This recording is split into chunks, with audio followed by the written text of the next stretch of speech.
सभी दोस्तों को नमस्कार, सत श्री अकाल। स्वागत है आपका अपने YouTube चैनल स्टडी पॉइंट 1257 पर। दोस्तों, आज की वीडियो में हम बात करने वाले हैं वैदिक संस्कृति के बारे में और इस वीडियो में हम टॉप 20 MCQ के बारे में बात करेंगे जो एग्ज़ाम में बार बार पूछे जाते हैं। तो ये वीडियो आपके लिए काफ़ी महत्वपूर्ण होने वाली है। वीडियो में शुरू से अंत तक बने रहें। तो चलिए बिना देरी किए हम वीडियो शुरू करते हैं। पहला प्रश्न है, वेदों की संख्या कितनी है? तो हमारे पास चार ऑप्शन है। Option A 1, option B 2, option C 3 और ऑप्शन डी 4। तो हमारा जो राइट आंसर है वो ऑप्शन नंबर डी। वेद की संख्या जो है कितनी है? 4।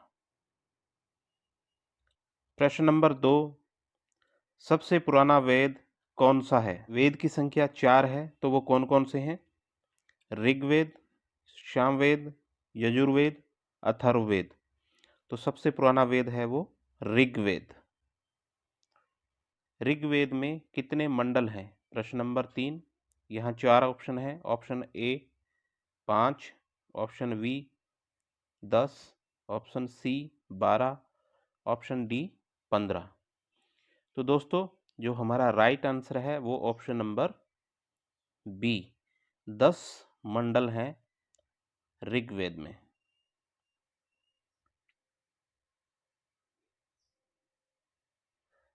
गायत्री मंत्र का उल्लेख किस वेद में है? प्रश्न नंबर 4। तो हमारे पास चार ऑप्शन है।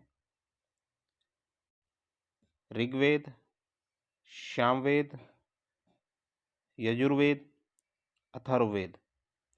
तो हमारा जो राइट आंसर है वो ऑप्शन नंबर ए, ऋग्वेद में गायत्री मंत्र का उल्लेख किया हुआ है। प्रश्न नंबर 5, गायत्री मंत्र का उल्लेख ऋग्वेद के किस मंडल में है? तो कौन सा मंडल है वो जिसका उल्लेख ऋग्वेद में किया गया है गायत्री मंत्र का? तो ऑप्शन नंबर ए है 1, option B 2, option C 3, option D 4। तो जो हमारा राइट आंसर है वो ऑप्शन नंबर सी, तीसरे मंडल में गायत्री मंत्र का उल्लेख किया गया है।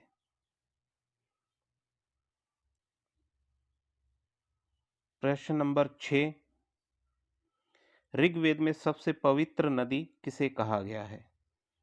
Option number A Ganga, B Yamuna, C Saraswati, D Brahmaputra. तो ऋग्वेद में सबसे पवित्र नदी किसे माना गया है? तो हमारा जो राइट आंसर है ऑप्शन नंबर सी, सरस्वती को सबसे पवित्र नदी मानी गई है। प्रश्न नंबर 7, सबसे नया वेद कौन सा है? तो ऊपर हमने बात करी सबसे पुराना वेद हमारा ऋग्वेद था।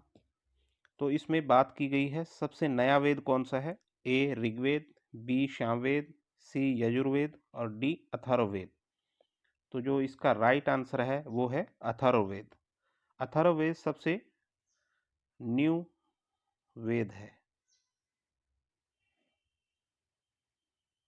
प्रश्न नंबर 8, वैदिक काल में राजा जनता से जो कर वसूल करता था उसे क्या कहते थे? तो यहाँ पर चार ऑप्शन है।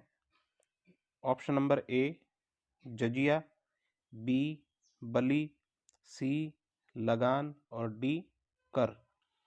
तो इसका जो राइट आंसर है वो ऑप्शन नंबर बी, जो कर वसूला जाता था उसे बलि कहते थे।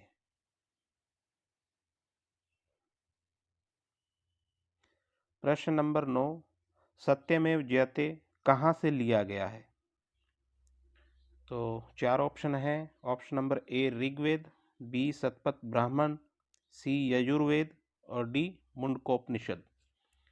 तो जो हमारा राइट आंसर है वो है ऑप्शन नंबर डी, मुंडकोपनिषद से सत्यमेव जयते जो है लिया गया है। प्रश्न नंबर 10, ऋग्वेद में किसका उल्लेख है?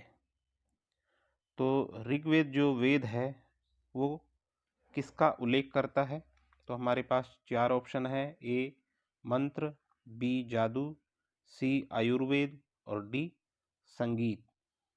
तो प्रश्न नंबर जो 10 है उसका राइट आंसर है ए, मंत्र का उल्लेख करता है ऋग्वेद।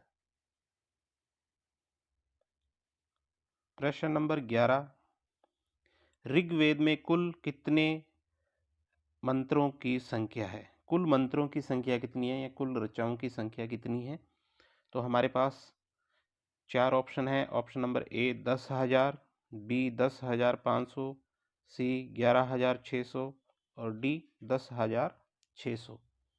तो इसका जो राइट आंसर है वो है ऑप्शन नंबर सी। कितने हैं? 10,600 मंत्रों की संख्या ऋग्वेद में।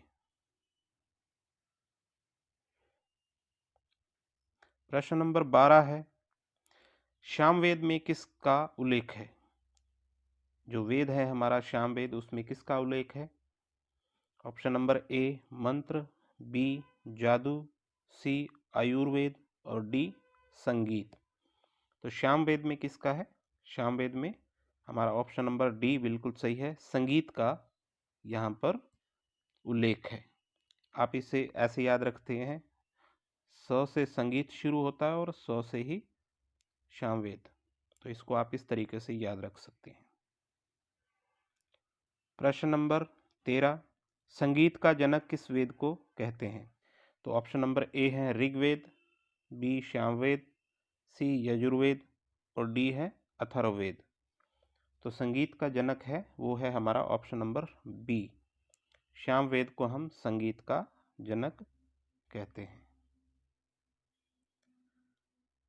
प्रश्न नंबर 14, यजुर्वेद में किसका उल्लेख है? तो यहाँ 4 ऑप्शन है। ए मंत्र, बी कर्मकांड, सी आयुर्वेद और डी संगीत। तो यजुर्वेद में किसका उल्लेख किया गया है? हमारा ऑप्शन नंबर बी राइट, कर्मकांड का यजुर्वेद में उल्लेख किया गया है।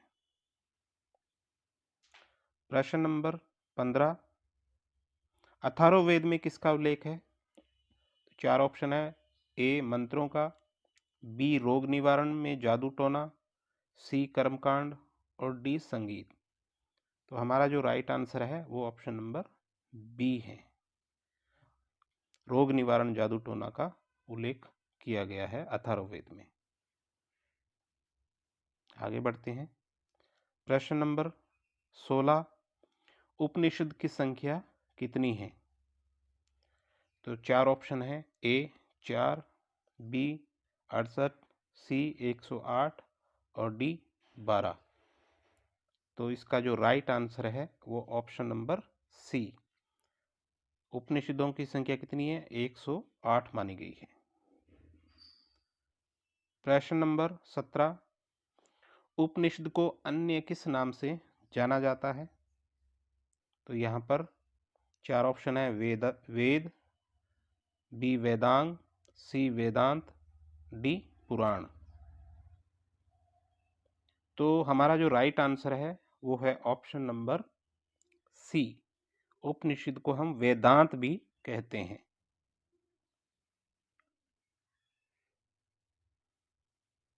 प्रश्न नंबर 18, वेदांगों की संख्या कितनी है? Option number A 4, B 6, C 108, D 12। तो हमारा जो राइट आंसर है वो है ऑप्शन नंबर बी, वेदांगों की संख्या कितनी है? 6।